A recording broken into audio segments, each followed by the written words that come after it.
Welcome back sa aking channel. Steve Harvey may hamon kay Anja Projatative hinggil sa nangyaring issue sa kakatapos lamang ng Miss Universe 2023. Panoorin at pakinggan ang buong detalye. Nito lamang nakarang araw na mag-post ang most controversial host na si Steve Harvey sa kanyang social media account kung saan pinag-usapan ng gusto ng madla ang tungkol sa kanyang sinabi na ito. Kung may connection ba talaga sa katatapos lamang ng Miss Universe 2023 at sa mga issue na bumabalot sa naturang event, lalong-lalo na ang pamamahiya ng may-ari nito na isang transgender na si Anja Projatative sa pambato ng Pilipinas na si Michelle D. Dagdag pa rito ang ilang mga dayaang na nangyari sa naturang patimpalak na maging ang ilan sa mga Miss Universe fanatic fans sa buong mundo ay napukaw rin ang mga atensyon ng mga ito sa mga nangyari sa loob ng Miss Universe 2023. At nito lamang nakaraang mga araw ay pumalat nga sa ilang pageant site ang naging reaksyon ni Miss Universe Organization Honor Anja Projatative nang i-anunsyo ang nanalong Miss Universe 2023.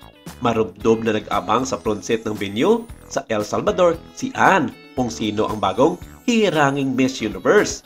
Ang last two women standing noon ay sina Miss Nicaragua Shenis Palacios at si Miss Thailand Antonia Forsyth. At sa bandang huli nga ng video, isinigaw ng host ang bansang Nicaragua bilang Miss Universe 2023. Kitang-kita naman sa video ang pagtayo niyan, ang paglakad ng ilang hakbang mula sa upuan papuntang stage, ang pagtaas niya ng kamay, pagtakip sa muka at ang kanyang pagyuko. Mukhang nagulat si Ann sa naging resulta. Ilang pageant sites kabilang ang Missosology at Pageant Avenue ang nag-post ng video ng reaksyon ni Ann dito. Ang caption ng Pageant Avenue, Madam Ann, gulat na gulat sa resulta ng Miss Universe. Panoorin ang reaksyon ng may-ari ng Miss Universe nang naligwak ang Thailand sa final results. May 2.3 million views na ang video ng Missosology, samantalang 2.4 million views naman sa Pageant Avenue. Obvious naman, di ba? Kitang-kita kung gaano katotok itong si Ann at halata at porsigido siyang makita ang kanyang manok sa naturang pageant na si Miss Thailand Antonia Forsyth na kokoronahan bilang susunod na Miss Universe 2023. Pero dahil na naig pa rin ang desisyon ng mga judges at inanunsyo na ng host na si Miss Nicaragua na nga ang deserve at makuha ang corona sa naturang pageant. Kinaiinisan din ng maraming Miss Universe fans ang tila paglagay sa alanganin ni Ann sa pambato ng Pilipinas na si Michelle D nang nag-live ito at bigla niyang nilapitan si Michelle at interviewin ito. Nagsasalita si Ann ng Thai na may halong English kaya hindi lubos ang maintindihan ang kanyang sinasabi. Ngunit kapansin-pansin ang paulit-ulit niyang pagbanggit ng move on. Nilinaw naman ng pamunuan ng Miss Universe Philippines ang kumakalat na video ni Ann tungkol sa umano'y pagtataboy nito kay Michelle. Nitong Martes, November 21, 2023, nag-viral sa social media ang video clip ni Michelle kung saan makikitang pinaalis siya sa stage patapos ang guesting nila ng kapwa Miss Universe 2023 candidates sa Mexican television show na Bengal Alegre sa Mexico.